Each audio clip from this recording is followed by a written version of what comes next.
नमस्कार छोट्या मित्रांनो, स्वागत आहे तुम्हा सगळ्यांचं बाल संस्कार कथांमध्ये. आज आपण ऐकणार आहोत एक खूपच छान गोष्ट, कोल्ह्याची फजिती. चला तर मग गोष्ट सुरू करूया. एकदा एक कोल्हा आणि मांजर शिकारी कुत्र्याबद्दल बोलत होते. कोल्हा म्हणाला, मला शिकारी कुत्र्यांचा खूप राग येतो. मलाही येतो, मांजर म्हणाली. कोल्हा म्हणाला, ते खूप वेगाने धावतात, पण ते मला पकडू शकत नाहीत. मला त्यांच्यापासून दूर पाळण्याच्या अनेक युक्त्या माहीत आहेत. तू कोणकोणत्या युक्त्या करतोस? मांजरीने विचारले. अनेक युक्त्या, कोल्हा फुशारकी मारत म्हणाला. कधी मी काटेरी झुडपातून धावतो, कधी कधी जंगलातल्या दाट झुडपात जाऊन बसतो, तर कधी मोठ्या बिळात लपून बसतो. अशा अनेक युक्त्या माझ्याकडे आहेत. मांजर म्हणाली, मला तर फक्त एकच चांगली युक्ती माहीत आहे.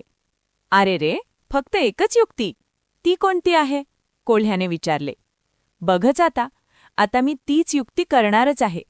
ते पहा, शिकारी कुत्रे इकडेच येत आहेत. असे म्हणत मांजर जवळच्याच एका झाडावर चढून बसली. तिथे ती शिकारी कुत्र्यापासून अगदी सुरक्षित राहिली. शिकारी कुत्र्यांनी कोल्ह्याचा पाठलाग सुरू केला. कोल्हा एकामागून एक युक्त्या वापरत होता, पण त्याचा काहीही उपयोग झाला नाही.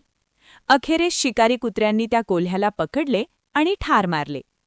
मांजर मनात म्हणाली, बिचारा कोल्हा, त्याच्या अनेक युक्त्यांपेक्षा माझी एकच युक्ती चांगली होती.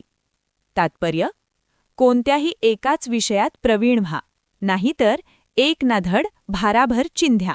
तुम्हाला गोष्ट आवडली असेल तर लाईक करा, शेअर करा आणि बालसंस्कार कथाला सबस्क्राईब करा. पुन्हा भेटूया एका नवीन गोष्टीसोबत.